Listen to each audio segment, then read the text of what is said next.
Fog rolled heavy across the Appalachian ridges, wrapping the old mountain road in a damp silence. Locals say if you drive long enough on that road, you'll find it. A building that shouldn't be there. A hotel sitting just beyond the tree line, its windows glowing faintly, as if lit from the inside, though no one has seen working electricity run through those walls in decades. The hotel has a name, though most refuse to speak it aloud. Travelers call it the Hotel on the Hill. Others whisper another name under their breath, the place that keeps you. It was built in the late 1800s, meant as a luxury retreat for wealthy coal barons escaping the grime of their booming industry. For a few short years, it was filled with life, warm lantern light spilling onto wraparound porches, the laughter of guests echoing into the mountains. But prosperity doesn't last long in the Appalachians. By the 1920s, the hotel was closed. A fire had gutted part of the east wing, and rumors spread of accidents, sudden deaths, and something worse that seemed to cling to the rooms.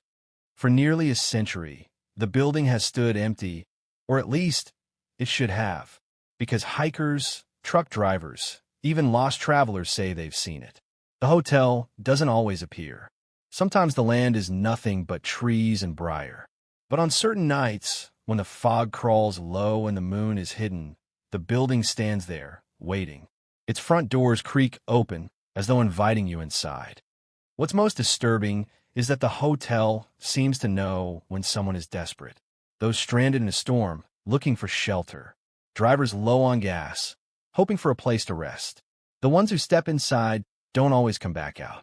The locals, when pressed, will tell you stories about how the hotel shifts its layout, about how hallways stretch longer than they should, how doors appear where none had been, and lead into places no sane mind should ever enter. They'll lower their voices when they mention the rooms, because the rooms are where the real horror begins. Not every guest disappears. Some stumble back into town days later, dirty, shaken, unable to explain where they've been. They talk about rooms that locked behind them. Rooms that seemed ordinary at first. A bed, a dresser, a lamp glowing soft. But the longer they stayed, the more wrong it felt. One woman swore that when she turned off the light to sleep, the room whispered. Dozens of voices speaking just under the floorboards, calling her name. Another claimed that the window, though nailed shut, had hands pressing against the glass from the outside, smudging the panes. And then there are the ones who never returned. Their cars found on the roadside, still warm. Their belongings inside, but no sign of them anywhere, as if the mountain swallowed them whole. The sheriff's office files reports, but never finds evidence. Families search the woods, yet always come back empty-handed. What they don't realize, or maybe what they're too afraid to admit, is that the missing didn't vanish into the forest. They vanished into the hotel, into its rooms. And if you believe the whispers, once the hotel chooses you, it doesn't let go. But the strangest part? Even when no one has entered for months, the rooms look lived in. Beds made, candles burned down to nubs, personal belongings scattered across dressers, belonging to guests no one remembers. So what is the truth about this place? Why do the rooms feel alive? And what do they want with the people unlucky enough to find themselves trapped inside? One thing is certain, the hotel on the hill waits, and it always finds a way to open its doors, because someone always enters, and when they do, the hotel decides whether they leave. Every small town near the ridgeline has its own story about the hotel. Ask around in diners, gas stations, or at the foot of a trailhead, and you'll hear the same hush phrase, people check in, but they don't check out. The first well-documented disappearance happened in 1948. A traveling salesman named Harold Quinn was driving through the mountains during a heavy storm. When his car was later found abandoned, search teams scoured the woods. Locals whispered that the hotel had been seen that night, its porch lanterns glowing through the mist. Harold's suitcase was discovered months later, sitting neatly at the edge of a creek bed, but Harold himself was never found. His family never believed, he simply wandered off. His daughter swore she dreamed of him, standing behind a window, banging on the glass, while a dark shadow loomed behind him. Then came more. In the 1960s, 3 hikers went missing after splitting off from their group. Their tents were found still standing, their food untouched. When rescuers widened their search, they found a trail of boot prints leading uphill, stopping abruptly near where the hotel was said to appear. No further tracks, no bodies. Just silence. Locals call these the chosen, the unlucky souls the hotel lures inside. And yet, not every story ends with disappearance. Some survivors have stumbled back, though what they bring with them is no comfort.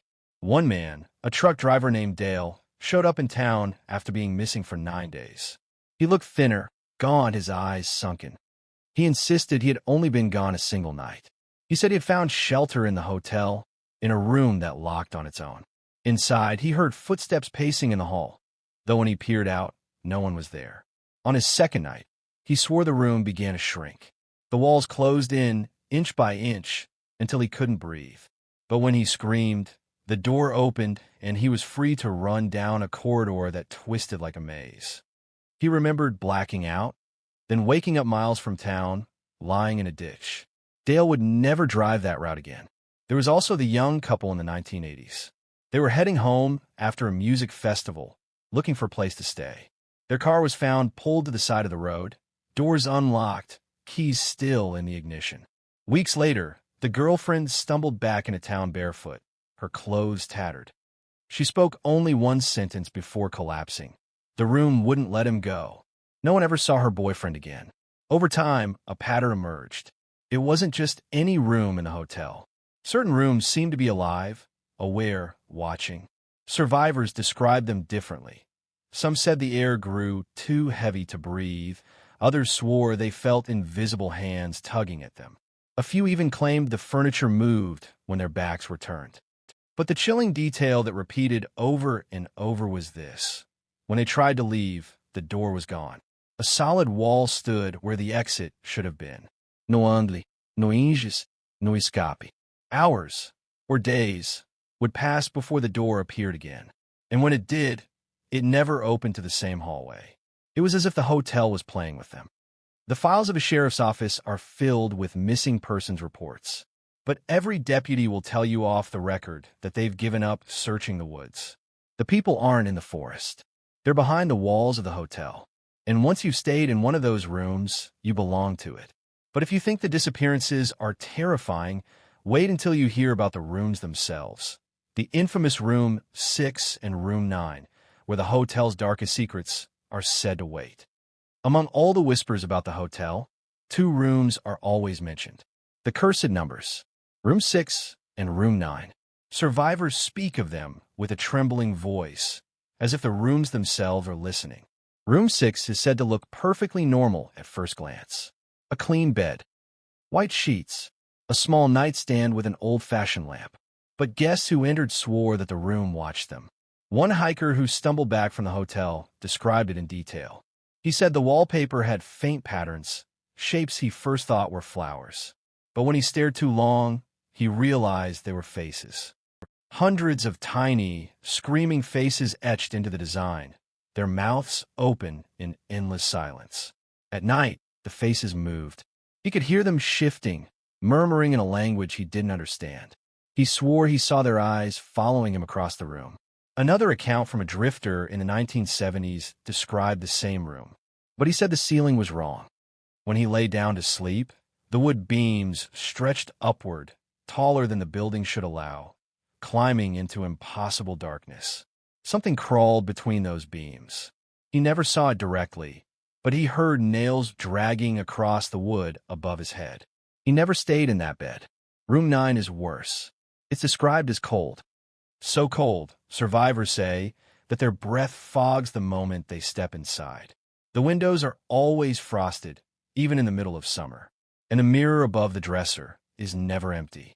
One woman, who vanished for 3 weeks and was later found wandering along the roadside, claimed she saw her reflection blink out of rhythm. When she raised her hand, the reflection's hand stayed down. When she looked away, the mirror was no longer showing her at all, but someone else. A man standing behind her, grinning. She ran from the room, but she insists she still sees that grin in every mirror she passes to this day. The most chilling account comes from a sheriff's deputy who went searching for a missing boy in the early 1990s. He admitted off the record that he found the hotel. Against his better judgment, he stepped inside. He found himself standing in room 9. The cold struck him first. He said it was so bitter it cut through his jacket. Then he noticed the mirror, but what he saw inside wasn't himself. It was the missing boy. Pale, eyes wide, standing silently in the reflection, though the deputy swore the room behind him was empty. The deputy stumbled backward, tripping over the bed frame. When he looked up again, the boy in the mirror was gone. In his place stood dozens of figures, crowded shoulder to shoulder, staring at him. He bolted. He doesn't remember how he escaped, only that the door appeared again, and he didn't stop running until the hotel was behind him. To this day, he refuses to speak about it publicly. But locals know. They say room 9 doesn't just trap you physically. It traps your reflection. And once your reflection is caught, a part of you never leaves. The hotel doesn't always open room 6 or 9 to its guests. Some never see them. But when the doors appear, when the brass numbers shine faintly in the hall's dim light, the smart ones turn and run. Because those are the rooms that never truly let go.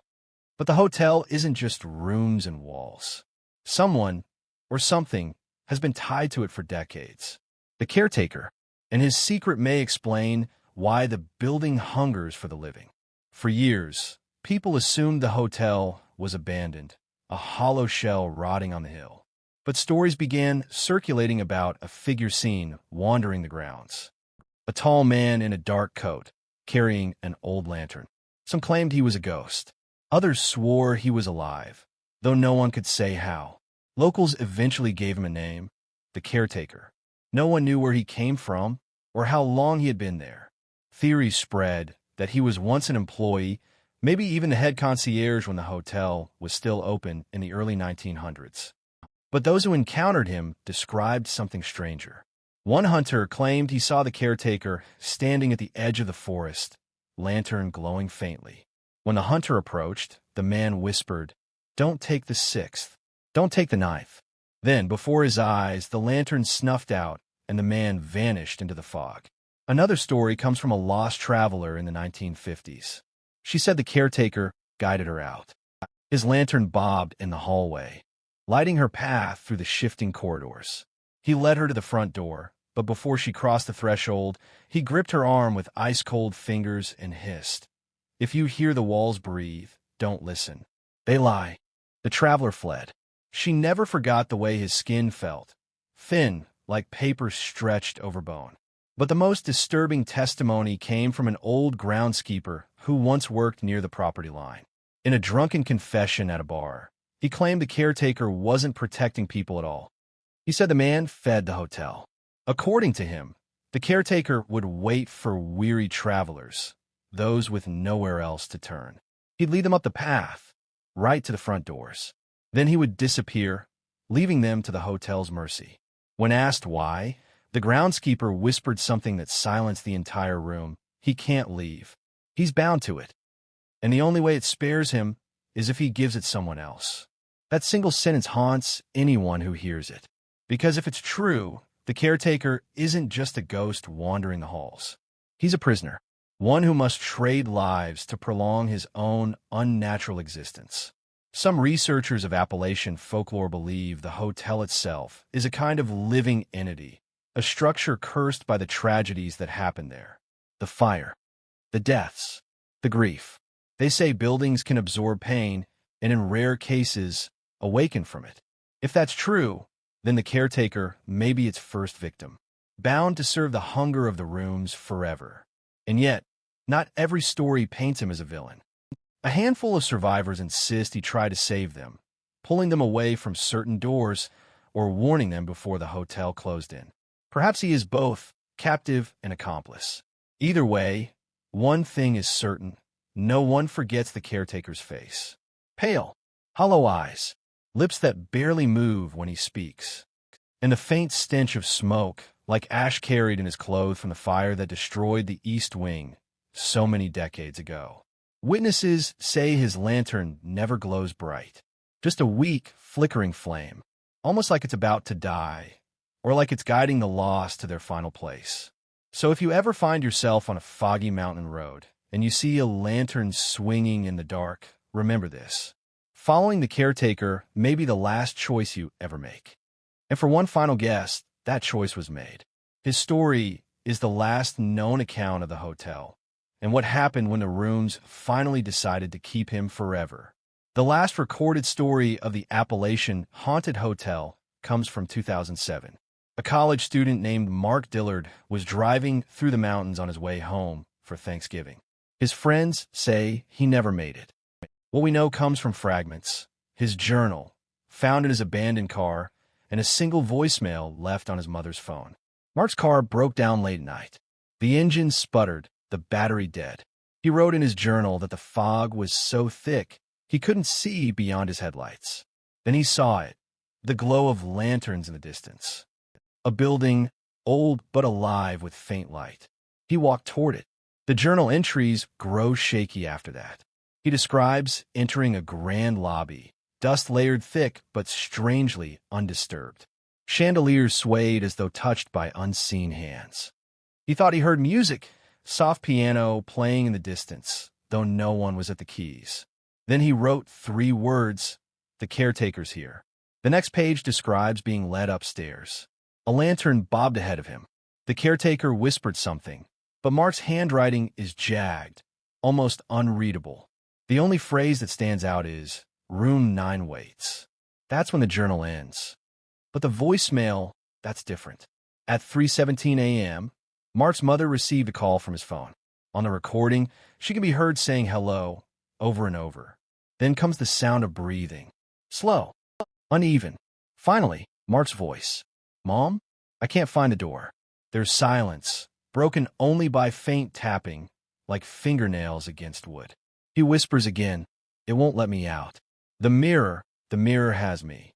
And then, a sound that chills anyone who hears it. A second voice. Low, male. It speaks a single word, "Stay." The voicemail ends with a long, high-pitched squeal, like static, or like a scream dragged through wires. Mark was never found. His car sat abandoned by the roadside for months before it was finally towed. Inside, the only thing left was his journal and a folded piece of paper stuffed into the glove compartment. On it were just 2 numbers scrawled in pencil. To this day, hikers in the area claim to see strange things near the ridgeline. A faint light flickering where no road should lead. Shadows moving across the treeline, though the forest is empty. Some even say they've heard a phone ringing faintly in the distance, unanswered, echoing through the hills. And the hotel?